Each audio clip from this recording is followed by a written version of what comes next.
राज्यातील घोषित अघोषित शाळा, त्रुटीपात्र शाळा, त्याचप्रमाणे तुकड्या या सगळ्यांचा प्रश्न गेली अनेक वर्ष प्रलंबित होता।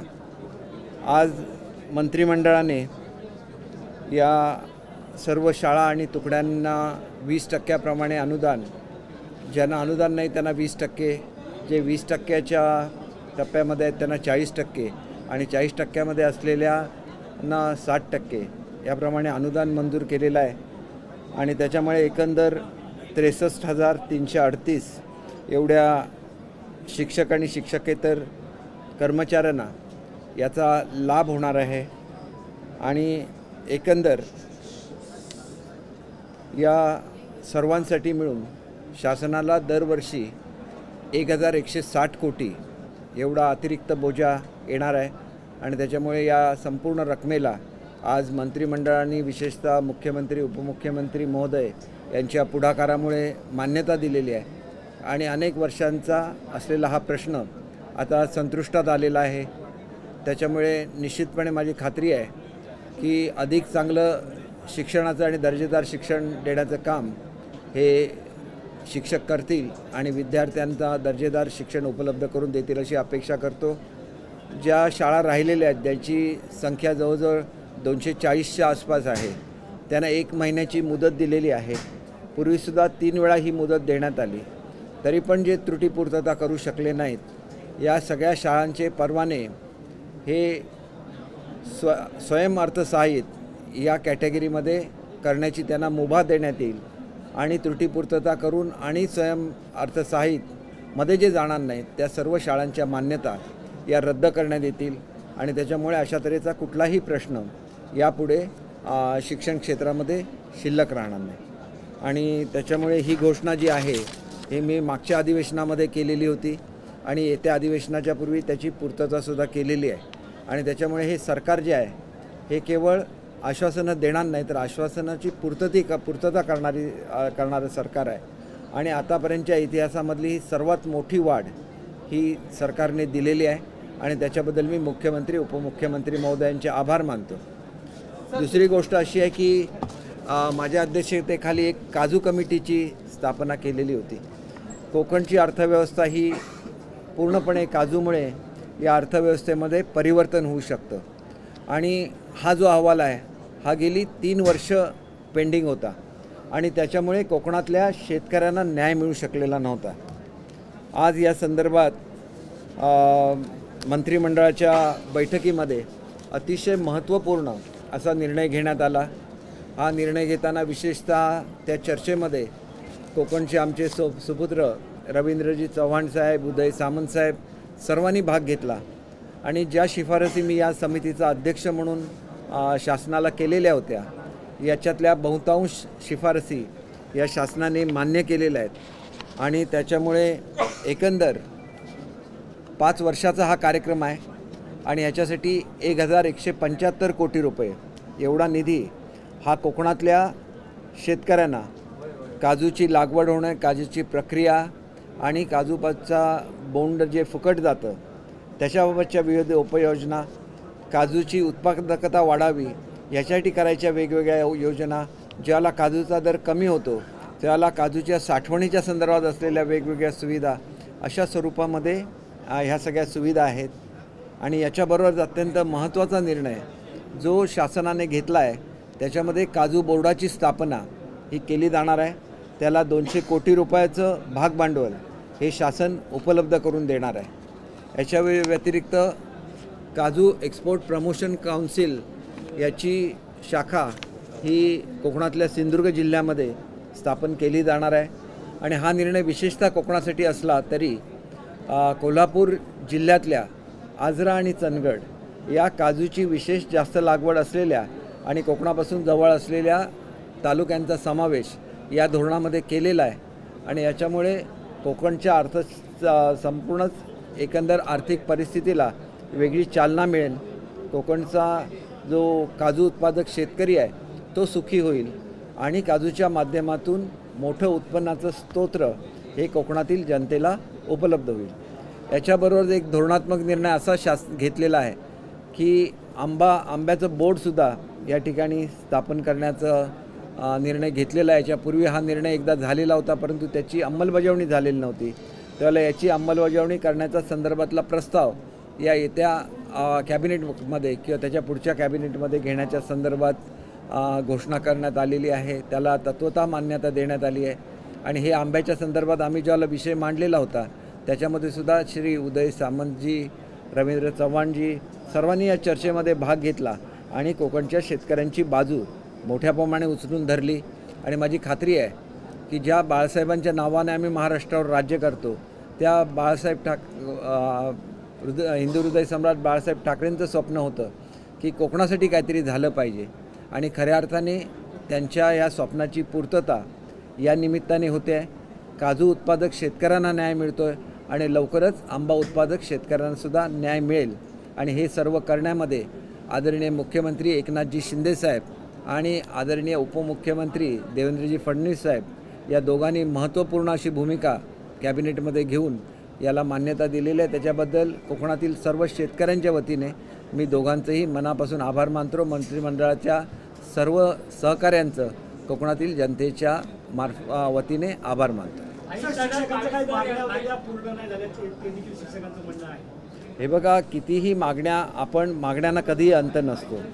शेवटी न्याय मिळालेला आहे आणि न्याय मिळाल्यानंतर लोकांनी आनंदीसुद्धा राहिलं पाहिजे। ह्या खरं तर अघोषित शाळा होत्या, काही त्रुटीच्या शाळा होत्या आणि मी असं म्हणू शकणार नाही की 100% आम्ही न्याय देऊ शकतो। 100% न्याय देण्याचा आम्ही प्रयत्न केलेला आहे। याच्या व्यतिरिक्तसुद्धा आणि कोण मागणी करत राहिले तर मला एवढंच सांगायचं आहे की एवढं मोठं पॅकेज संपूर्ण महाराष्ट्राच्या इतिहासामध्ये देण्यात आलेलं नव्हतं। मी शिक्षकांच्या भावनांचा विचार करून हे पॅकेज देण्याचा प्रयत्न केला। खरं तर हे संपूर्ण पॅकेज अर्थ खात्याचे जे रिमार्क होते त्याप्रमाणे फक्त 350 कोटीचं पॅकेज मिळणार होतं। त्याच्याऐवजी हे आम्ही पूर्ण पॅकेज 1000 कोटीचं मंजूर करू शकलो। याचं कारण केवळ मुख्यमंत्री आणि उपमुख्यमंत्री आहेत। त्याच्यामुळे असे क्लेम्स की जे कायद्यामध्ये बसत नाहीत हे अर्थ खातं कधीही मान्य करत नाही, परंतु विशेष बाब म्हणून अर्थ खात्याचं म्हणणं ओव्हररूल करून अर्थ खात्याचे मंत्री आणि उपमुख्यमंत्री आदरणीय देवेंद्रजी फडणवीस साहेब आणि महाराष्ट्राचे मुख्यमंत्री आदरणीय एकनाथजी शिंदे साहेब यांनी या मागण्या मान्य केलेल्या आहेत। आणि आपण बघाल की आपण पूर्वी कधीचा इतिहास काढून बघा की ह्या सगळ्या विनाअनुदानित शाळा होत्या, यांची कुठलीही जबाबदारी शासनावर नव्हती। परंतु मागच्या अधिवेशनामध्ये मी घोषित केलेलं होतं की कोणीही जर उपाशीपोटी राहिलं की यांना उपाशीपोटी राबवून घेतलं जात होतं संस्थांकडून। खरं तर त्यांचा पगार देण्याची जबाबदारी ह्या त्या संस्थांची होती, परंतु त्या संस्था त्यांना कमी पगारामध्ये राबवून घेत होत्या।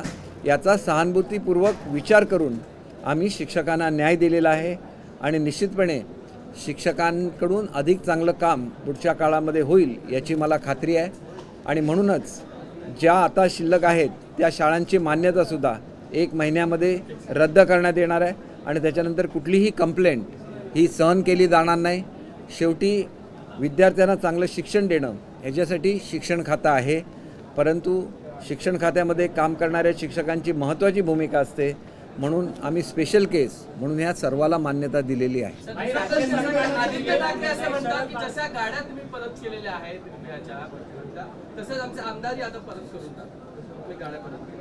एक आहे त्यांच्या हे त्याला दिवा स्वप्न म्हणतात।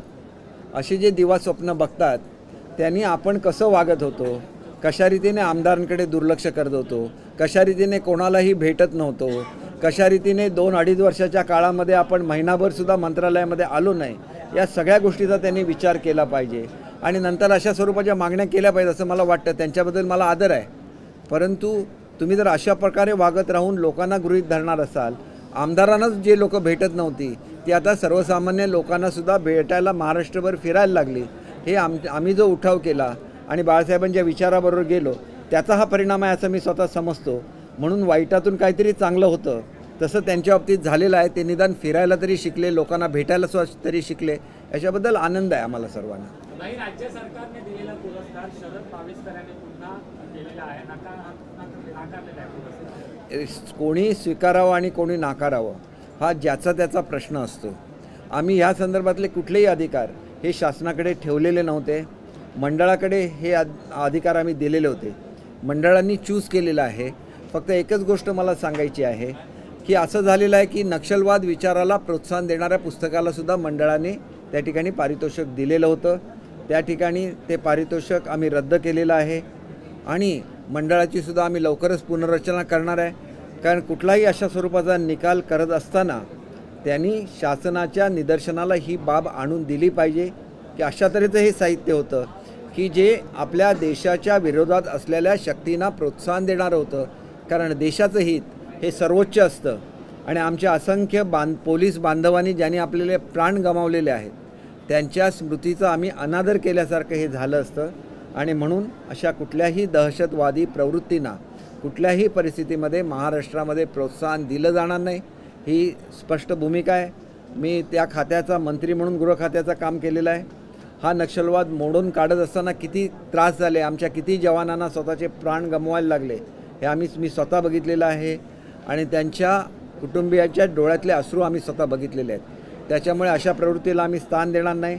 आज नक्षलवाद भागामधून भरती होण्याचं 100% थांबलेलं आहे. शहरामध्ये साहित्याच्या नावाखाली जो काय एक सपोर्ट देण्याचा प्रयत्न होतो हा सुद्धा प्रयत्न योग्य नाही असं मला स्वतःला वाटतं. त्याच्यामुळे नक्षलवादाला कुठल्याही परिस्थितीत आम्ही प्रोत्साहन देणार नाही.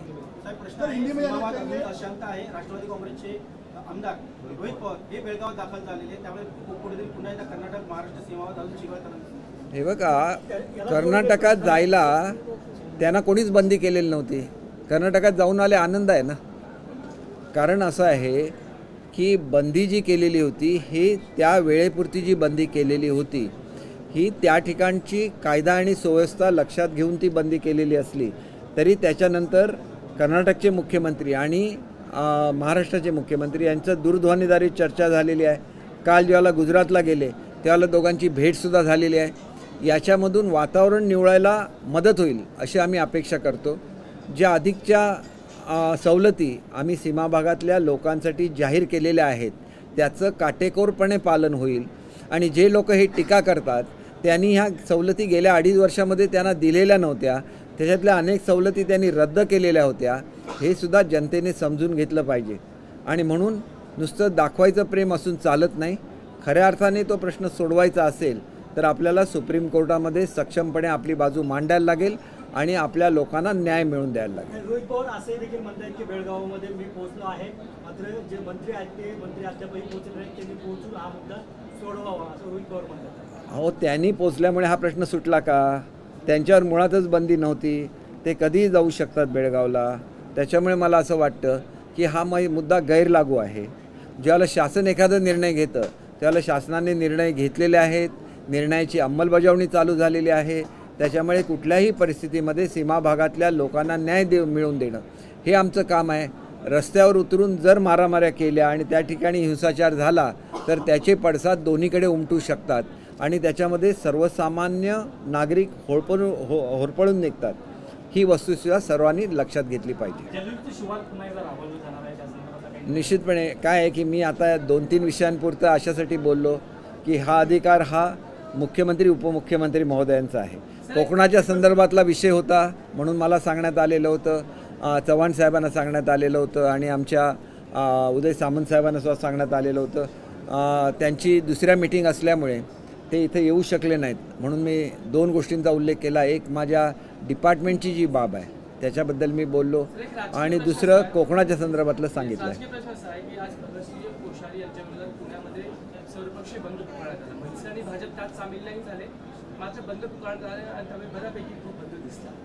नाही, एक गोष्ट अशी आहे की कोश्यारीजीने जे पत्र लिहिलेलं आहे केंद्र शासनाला त्याच्यामध्ये बरेचसे खुलासे आलेले आहेत. मग ते खुलासे आल्यानंतरसुद्धा काही लोक असे म्हणतात की उशिरा केलेले खुलासे आहेत, परंतु शेवटी खुलासा येणं हा महाराष्ट्राच्या जनतेचा विषय आहे असं आम्ही स्वतः समजतो. जो काय निर्णय या संदर्भात घ्यायचा आहे तो केंद्र शासन योग्य वेळेला घेईल याची आम्हाला खात्री आहे.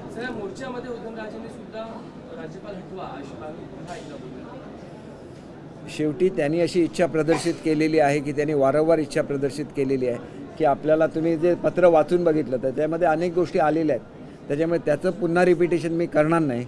त्यांनी अशा स्वरूपाचं पत्र लिहिणं हा एका अर्थाने महाराष्ट्राच्या भावनांचा आदर आहे असं मला समजतं. कारण आमच्या भावना या छत्रपती शिवाजी महाराजांच्या संदर्भातल्या भावना असतात. प्रत्येकाच्या पद्धत वेगळी असते. जे शासनामध्ये असतात ते भावनाच्या संदर्भात प्रत्यक्ष बोलू शकतात त्यांच्याशी किंवा केंद्राशी बोलू शकतात.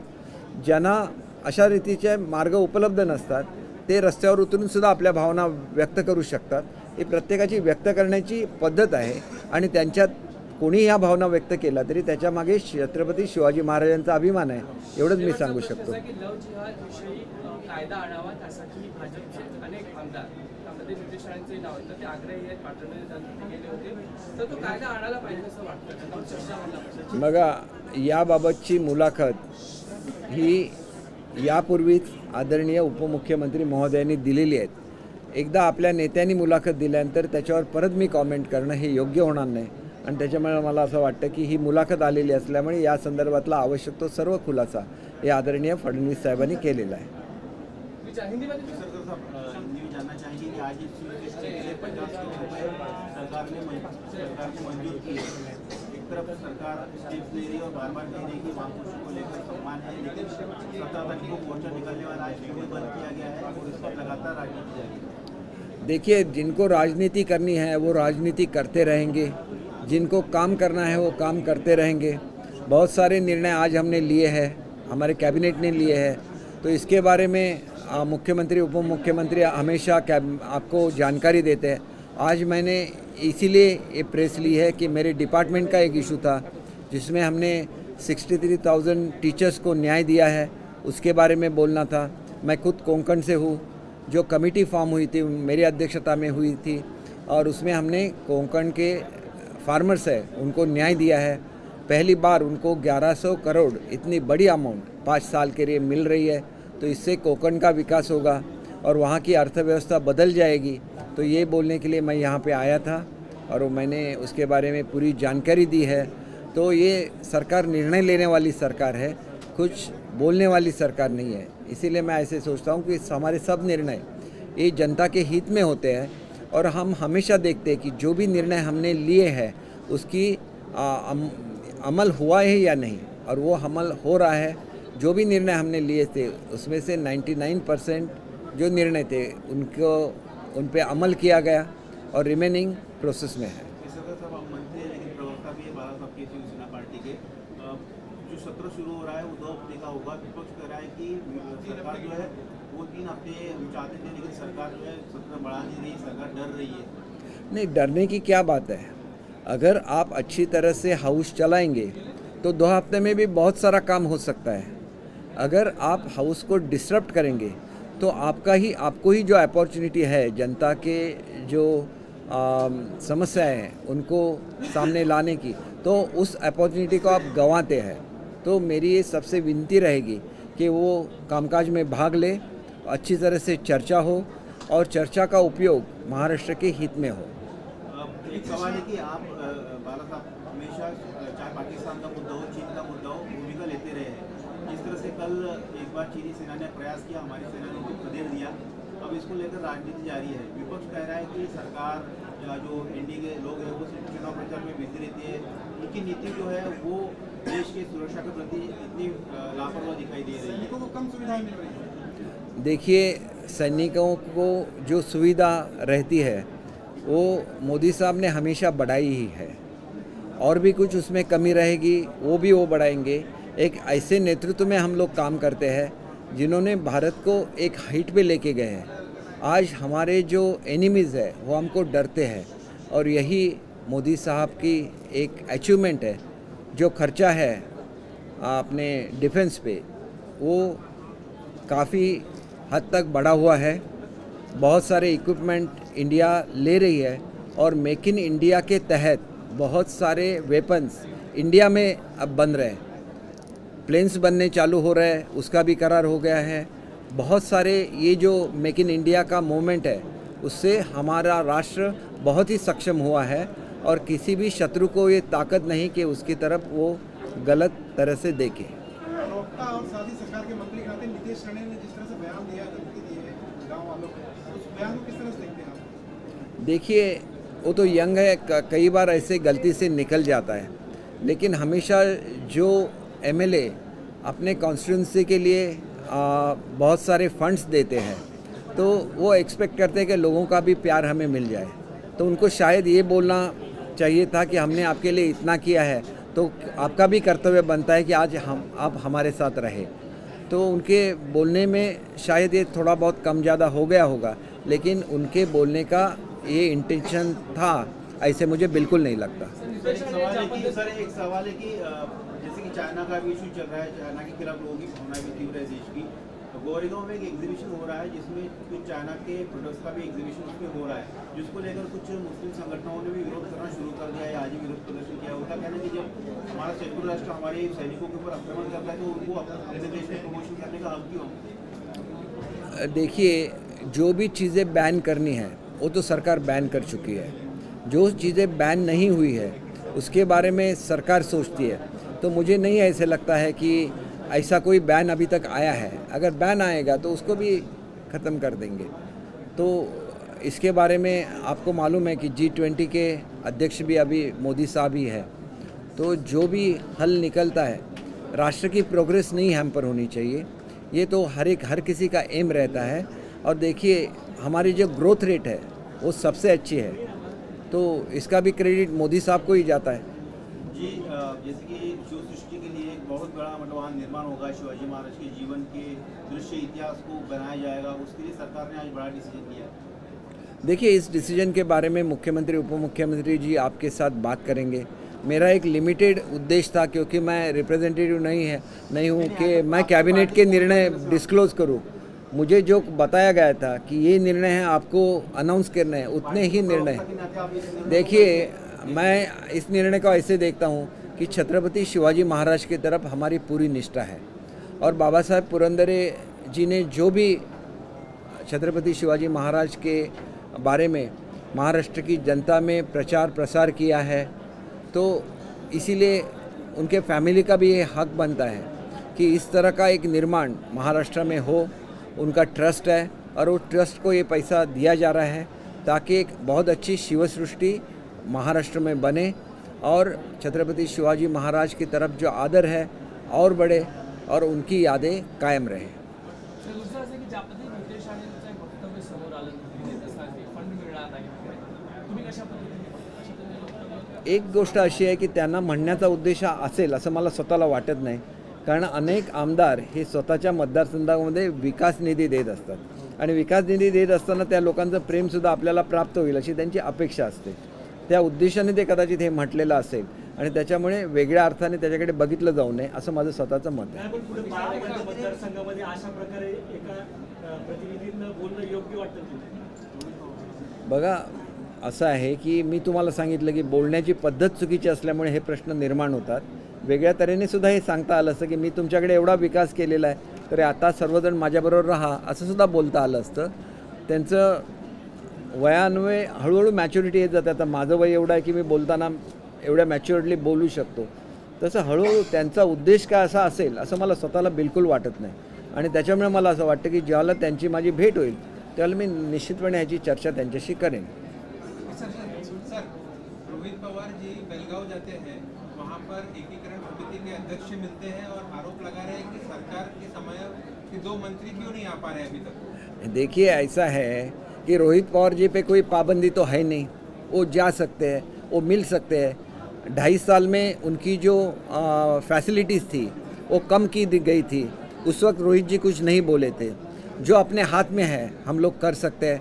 हमने बहुत सारी फैसिलिटीज़ बढ़ाई है, अगर वो जाके भी कम्युनिकेट करते तो हमारे लिए अच्छा है। और मैं जब कोल्हापुर जाता हूँ तो मुझे मिलने के लिए समिति के लोग आते हैं और मेरा जितना रिलेशन है समिति के पदाधिकारों से, मुझे लगता है शायद ही किसी का हो। तो हमारी ये बहुत पुरानी एक दूसरे से ये जुड़ाव है, उसके लिए जाना, दिखाना और दिखावा करना अहमियत नहीं रखता। सरकार का एक डेलीगेशन को मिलने वाला था कर्नाटक से, कब जाने वाला है? वो ज़रूर जाएगा। अमित शाह जी के साथ हमारे ऑनरेबल सीएम, डिप्टी सीएम जी की बात हो चुकी है और इसमें पीसफुल सॉल्यूशन निकल आएगा ताकि टेंशन नहीं रहे दोनों स्टेट में। जो फैसिलिटीज़ है वो हमारे सीमा भाग के लोगों को मिले और जब भी निर्णय होगा सुप्रीम कोर्ट का तो उसको हम एक्सेप्ट करेंगे और बहुत अच्छी तरह से हमारे लोगों का पक्ष रखेंगे सुप्रीम कोर्ट में और हमें न्याय मिल जाएगा, इसकी हमें वी आर वेरी कॉन्फिडेंट, हमें इसका यकीन है। Thank you.